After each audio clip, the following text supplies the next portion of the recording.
अस्सलाम वालेकुम। अच्छा, इंटीग्रल इक्वेशंस को सॉल्व करने के लिए आज हम एक और मेथड पढ़ेंगे जिसका नाम है वेरिएशनल आइट्रेशन मेथड। ये मेथड ना सिर्फ इंटीग्रल इक्वेशंस के लिए इस्तेमाल होता है बल्कि ये हमारे पास डिफरेंशियल इक्वेशंस के लिए भी इस्तेमाल होता है, चाहे वो ऑर्डिनरी डिफरेंशियल इक्वेशन हो, पार्शियल हो या इंटीग्रल डिफरेंशियल इक्वेशन हो, इनके लिए भी ये मेथड हमारे पास इस्तेमाल होता है। इंटीग्रल इक्वेशन में इस मेथड का तरीकेकार ये है कि सबसे पहले तो हम इस मेथड में इंटीग्रल इक्वेशन को इसकी इक्विवेलेंट डिफरेंशियल इक्वेशन में कन्वर्ट करते हैं।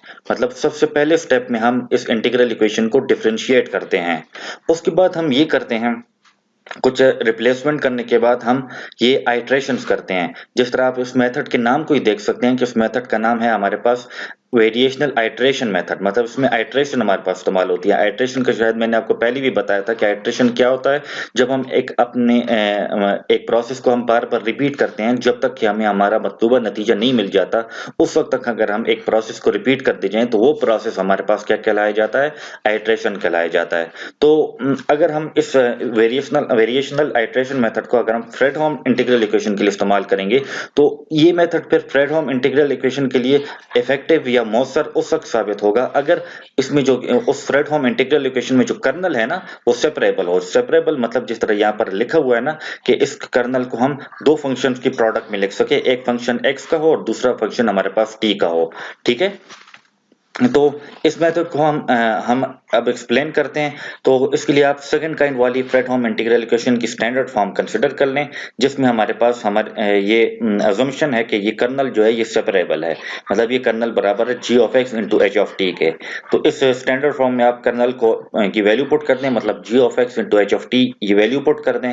जब पुट करेंगे तो g ऑफ x तो ऑब्वियसली इस इंटीग्रल से बाहर निकल आएगा क्योंकि इंटीग्रेशन हमारे पास विद रिस्पेक्ट टू t हो रही है।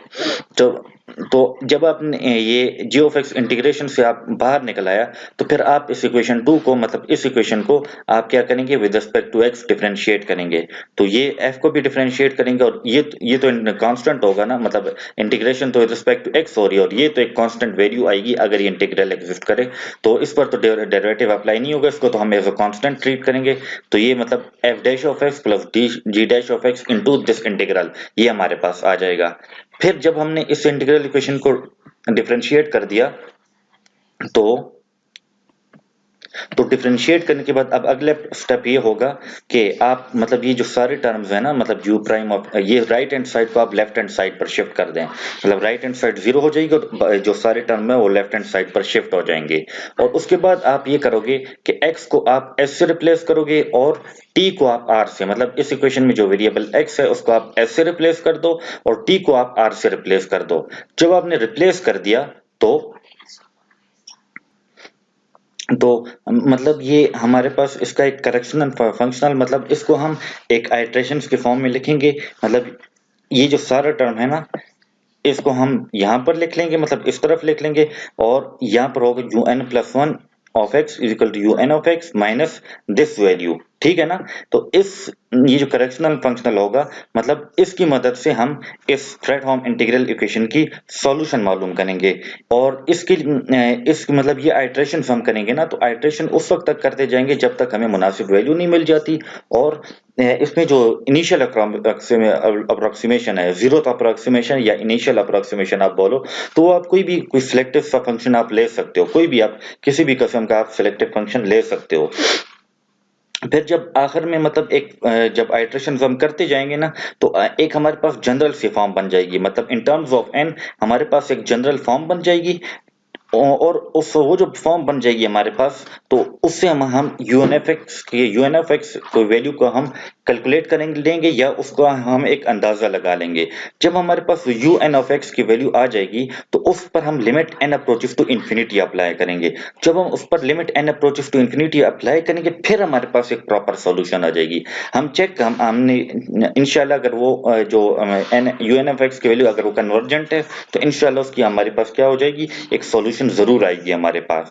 तो इसके लिए हम एक इक्वेशन ले लेते हैं, यही फ्रेडहोम इंटीग्रल इक्वेशन, और इसको वेरिएशनल आइट्रेशन मेथड से सॉल्व करते हैं। ये हमारे पास वेरिएशनल आइट्रेशन मेथड गिवन है। हैन गिवन है और इसको हम सॉल्व करेंगे by this VIM method, VIM method. तो सबसे पहले जिस तरह आपको इसमें कर्नल तो वैसे भी सेपरेबल है क्योंकि कर्नल सिर्फ x के बराबर है, t इसमें as in terms of constant लिखा गया है, कर्नल वैसे भी सेपरेबल है और वो इंटीग्रेशन से पहले से ही आपको बाहर मिला हुआ है। तो दूसरे स्टेप जो यह स्टेप हमारे पास पहला जो होता है, इसमें हमारे पास फ्रेडहोम इंटीग्रल इक्वेशन को सॉल्व करने के लिए बाय वेरिएशनल आइट्रेशन मेथड, वो जो पहला स्टेप है हमारे पास वो क्या है कि हमने इस इक्वेशन को डिफरेंशिएट करना होगा विद रिस्पेक्ट टू x। तो जब हम with respect to x differentiate करेंगे तो x e पावर x पर प्रोडक्ट रूल अप्लाई कर लें, जिसका डेरिवेटिव आ जाएगा x e power x plus e power x और माइनस x का डेरिवेटिव 1 हो जाएगा और इसका डेरिवेटिव सिर्फ दिस इंटीग्रल, क्योंकि x का डेरिवेटिव 1 आएगा और ये इंटीग्रल तो ऐसे भी कांस्टेंट है। फिर जो हम आगे बताया गया था कि हम क्या करते हैं कि हम इस ये जब हमने डिफरेंशिएट कर दिया तो इन सारे टर्म को हम क्या करते हैं, सारे टर्म को हम लेफ्ट हैंड साइड पर ले आएंगे, जिससे राइट हैंड साइड हमारे पास 0 हो जाएगी। फिर अगले स्टेप में हमने ये करना होगा कि x को s से, इस इक्वेशन में x को s से और t को आप लोग r से t को आप लोग r से रिप्लेस कर दें। ठीक हो गया ना? x को s से रिप्लेस कर दें, अगर s है तो उसको r से रिप्लेस कर दें। ठीक है ना? एक वेरिएबल को x से s से रिप्लेस कर दें और दूसरे वेरिएबल को r से रिप्लेस कर दें और फिर इसकी एक आइट्रेशंस के लिए एक इक्वेशन बना दें, जिस तरह आपको मेथड में बताया गया कि ये तो उस मेथड के मुताबिक जो इसका आइट्रेशन के लिए जो इक्वेशन बनेगी या करेक्शन फंक्शनल जो इस इक्वेशन के लिए बनेगा वो होगा un+1 of x equal to un of x minus this value. ठीक हो गया ना? और इस वैल्यू को फिर हमने इंटीग्रल भी करना होता है फ्रॉम 0 टू x। ऊपर मेथड में जिस तरह आपको बताया गया है कि ये जो हमारे पास ये लेफ्ट हैंड साइड है इसको हमने इंटीग्रेट करना होगा फ्रॉम 0 टू x। ठीक हो गया? तो अब हमने ये जीरो सॉल्यूशन या जीरो अप्रोक्सीमेशन कह सकते हैं या इनिशियल अप्रोक्सीमेशन हमने देखनी है।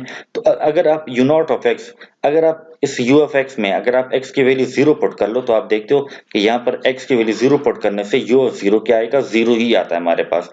तो ऐसा कर लें u नॉट ऑफ x को आप u ऑफ 0 के बराबर ले लें, मतलब इस इक्वेशन स्टार में आप n की वैल्यू को 0 पुट कर लें। जब आप n की वैल्यू को 0 पुट करेंगे तो ये आ जाएगा u1 of x equal u not of x minus this integral, और फिर इसमें आप वैल्यूज पुट कर लें तो चूंकि u नॉट ऑफ x भी 0 के बराबर है तो obviously u not prime of x भी क्या होगा, 0 के मतलब बराबर होगा, मतलब u नॉट का डेरिवेटिव भी फिर 0 के बराबर होगा। अगर u नॉट खुद 0 है तो u नॉट का डेरिवेटिव भी 0 होगा।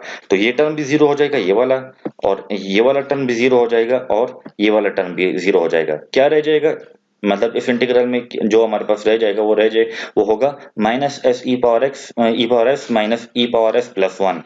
ठीक है? अब आप इसका इन सब पर अलग अलग इंटीग्रल अप्लाई कर लो, अलग अलग इंटीग्रल अप्लाई करोगे, लिमिट्स आप लोग पुट करोगे तो इससे हमारे पास आएगा एक्स ई पावर एक्स माइनस एक्स। ठीक है? और ये जो आपके पास ये 1/2 पावर 0 लिखा गया है, ये खैर आपको अब इस तरह डायरेक्ट तो पता नहीं चलेगा, लेकिन आगे जब u2 की वैल्यू आप मालूम करोगे तो आपको अंदाजा हो जाएगा। फिर u3 की अगर आप करो तो उससे भी आपको अंदाजा हो जाएगा कि ये 1/2 पावर 0 क्यों लिखा गया है। लेकिन खैर फिलहाल आप यही समझो कि u1 ऑफ x बराबर है x e power x minus x के, और डिफरेंशिएट कर दो उसको विद रिस्पेक्ट टू x। तो डिफरेंशिएट करने से ये x e power x plus e power x minus 1 आएगा। उसके बाद आप n की वैल्यू 2 पुट कर दो उस इक्वेशन स्टार में, तो उसमें फिर आप ये u1 की वैल्यू भी पुट कर लोगे और u1 प्राइम की भी वैल्यू पुट, जहां u1 प्राइम है वहां u1 प्राइम की वैल्यू और जहां u1 है वहां उसकी वैल्यू भी पुट कर दोगे। तो u1 ऑफ x की value x e power x minus x, यहाँ पर u1 प्राइम ऑफ s है तो s e power s plus e power s minus 1, और ये minus S E power S minus ई पावर एस प्लस 1 पहले से हैं हमारे पास जो हमने ऊपर लिखे हुए हैं। तो ये सारे टर्म्स असल में एक जैसे आ रहे हैं जो एक दूसरे के साथ कैंसिल हो जाएंगे, मतलब दो एक जैसे टर्म्स आ रहे हैं अपोजिट साइन के साथ, तो ये सारे हमारे पास क्या हो जाएगी, कैंसिलेशन हो जाएगी। ठीक है? और रह क्या जाएगा, खाली ये u1 और ये वाला इंटीग्रल रह जाएगा, मतलब इस इंटीग्रल में खाली ये वाला इंटीग्रल हमारे पास रह जाएगा। ठीक है? तो सबसे पहले तो आप इस इंटीग्रल को, मतलब ये वाला इंटीग्रल तो है लेकिन इंटीग्रल के अंदर एक और इंटीग्रल हमारे पास मौजूद है, तो पहले उस इंटीग्रल को सॉल्व करो। तो उस इंटीग्रल को पहले इन दोनों पर आपने अलग अलग अप्लाई करना है, मतलब और साथ साथ ये भी देखना है कि माइनस साइन का साइन है, तो जहां प्लस होगा ऑब्वियसली वहां माइनस होगा और जहां माइनस होगा वहां प्लस होगा। ठीक है? तो सबसे पहले आप इन दोनों पर अलग अलग डिफरेंशिएशन अप्लाई करो। तो आर ई पावर आर पर आप इंटीग्रेशन बाय पार्ट्स कर लो, तो बहुत आसान है। इंटीग्रेशन बाय पार्ट्स जब आप आर ई पावर आर पर करोगे तो r e power r minus ई पावर आर उसका इंटीग्रल आएगा और लिमिट्स उस पर 1 और 0 आप लोग पुट कर लो, माइनस साइन पहले से मौजूद होगा। और जब आप इस माइनस आर पर इंटीग्रल अप्लाई करोगे तो माइनस माइनस प्लस हो जाएगा और आर का इंटीग्रल आर स्क्वायर बाय 2 होगा। इसमें जब आप लिमिट्स पुट कर लो तो इसमें इसमें खाली ये ई पावर वन के साथ कैंसिल हो जाता है और खाली इसमें बस क्या रह जाता है, प्लस वन रह जाता है, और प्लस वन फिर इस माइनस साइन के साथ माइनस हो जाएगा और इसका इंटीग्रल तो ऑब्वियसली 1/2 आएगा हमारे पास। तो 1/2 minus one which is equal two plus 1/2। तो कांस्टेंट है तो इसका इंटीग्रल तो बस खाली s ही आएगा। इसमें लिमिट्स पुट कर दो तो ये x e power x minus x अपनी जगह पर और प्लस 1/2 x आ गया। तो देखिए यहाँ पर 1/2 है u1 ऑफ x में, u2 ऑफ x में 1/2 है और ऊपर हमारे पास क्या था, ऊपर हमारे पास ये खाली x था, मतलब x e power x minus s। तो इसलिए यहाँ पर 1/2 पावर 1 है, ऊपर 1/2 पावर 0 है। तो u2 ऑफ x को आप डिफरेंशिएट करो विद रिस्पेक्ट टू x और इसी तरह कंटिन्यू करते जाओ। तो u3 की वैल्यू आपके पास x e power x minus 1/4x which is equal to x e power x minus 1/2 square x। इसी तरह u4 की value x e power x minus 1/2 cube x। मतलब अगर आप जितनी भी सॉल्यूशन मालूम करोगे, जितनी भी सॉल्यूशन मालूम करोगे आप u1 से लेकर जितना आगे आप जा सकते हो, x e पावर x तो उसमें लाजमी आएगा। फिर आगे जो होगा हमारे पास माइनस में हमारे पास क्या होगा, 1/2 की पावर आएंगे हमारे पास, मतलब वन हर अगले टर्म में, मतलब u2 करोगे तो 1/2 की पावर ज्यादा हो जाएगी, u3 में 1/2 की पावर और ज्यादा होगी, मतलब हर आइटरेशन में 1/2 की पावर ज्यादा हो जाएगी और साथ इसके x हमारे पास मौजूद होगा। तो आप देखिए अगर u2 ऑफ x है तो 1/2 की पावर 1 है, u3 ऑफ x है तो 1/2 की पावर 2 है, u4 है तो फिर 1/2 की पावर 3 है और इसी तरह अगर u1 है तो 1/2 की पावर 0 है। तो हम फिर nth इसकी un ऑफ x की वैल्यू किस तरह बनाएंगे, हमारे पास ये किस तरह बनेगी, x e power x minus 1/2 power n minus 1 into x. X e power x तो लाजमी आएगा, ये माइनस साइन होगा और 1/2 की पावर n से कम होती है तो 1/2 power n minus 1 into x. ठीक है, ये अब un ऑफ x की वैल्यू आ गई। अब आप इस पर limit at n approaches to infinity apply करो। तो इस ये तो ये वाला टर्म तो पहला टर्म तो n पर डिपेंड नहीं करता, तो वो तो इस लिमिट में एज अ कांस्टेंट हो जाएगा, तो इस पर इसका लिमिट तो वही x e पावर x आएगा। लिमिट एक्चुअली इस पर अप्लाई होगा, ये इस पर लिमिट जब अप्लाई होगा तो एक्चुअली 1/2 पावर इंफिनिटी आएगा ना, मतलब एक तरह से मतलब 1/2 पावर इंफिनिटी। तो मतलब 2 सिर्फ क्योंकि 1 की पावर तो आप कुछ भी लो वो तो 1 ही आएगा ना, 1 की पावर इंफिनिटी से भी 1 ही आता है हमारे पास। तो लेकिन 2 की पावर अगर आप इंफिनिटी लो तो वो क्या आएगा, इंफिनिटी आता है, मतलब 2 की पावर इंफिनिटी से हमारे पास क्या आएगा, इंफिनिटी आएगा। तो एक्चुअली जब आप 1/2 पावर n माइनस 1 पर आप लोग ये limit n approaches to infinity apply करोगे तो एक्चुअली ये हमारे पास 1/इंफिनिटी आएगा और 1/इंफिनिटी आप जानते हैं ये हमारे पास 0 होता है। तो मतलब ये वाला टर्म लिमिट अप्लाई करने से 0 हो जाएगा और इस मतलब ये इस मेथड की सॉल्यूशन फिर क्या आएगी, u of x equal to x e power x, ये इस मेथड की सॉल्यूशन आ जाएगी हमारे पास। ठीक है, ये इसको आप ऊपर कंफर्म भी कर सकते हो कि ये आया हमारे पास इसकी सॉल्यूशन है या नहीं, जिस तरह मैंने आपको तरीका बताया था। तो ये हमारे पास फिर क्या कौन सा मेथड है, वेरिएशनल आइट्रेशन मेथड, जिससे हम इंटीग्रल इक्वेशंस को सॉल्व कर सकते हैं। लेकिन इसके मौसर होने के लिए भी ज्यादा, अगर फ्रेडहोम इंटीग्रल इक्वेशन है तो उसमें कर्नल का सेपरेबल होना ज्यादा जरूरी है, ज्यादा बेहतर होगा, उससे ये मेथड मौसर होगा, वरना शायद ये मेथड इतना इफेक्टिव ना हो सके, शायद हमें इतनी अच्छी सॉल्यूशन ये मेथड ना दे सके। ठीक है, तो आज के लिए इतना ही, इंशाल्लाह फिर हम आगे फिर बात करेंगे फर्दर जो भी हमने डिस्कशन को, हमारे पास अगर टाइम हुआ तो इंशाल्लाह फिर हम फर्दर इस तरह अगर मिड टर्म से पहले, अगर ईद से पहले हमारे पास टाइम हुआ तो ईद तक से पहले, अगर मेरे कहने का मतलब ये है कि अगर ईद से पहले हमारी कोई फर्दर कोई क्लास हुई तो फिर हम इस पर फर्दर डिस्कशन करेंगे। अदरवाइज हम फिर ये जो अगस्त में या जो जब भी छुट्टियों के बाद हमारी ये क्लासेस स्टार्ट होंगी तो उस पर फिर हम फर्दर मेथड्स डिस्कस करेंगे इंटीग्रल इक्वेशंस को सॉल्व करने के। ठीक है।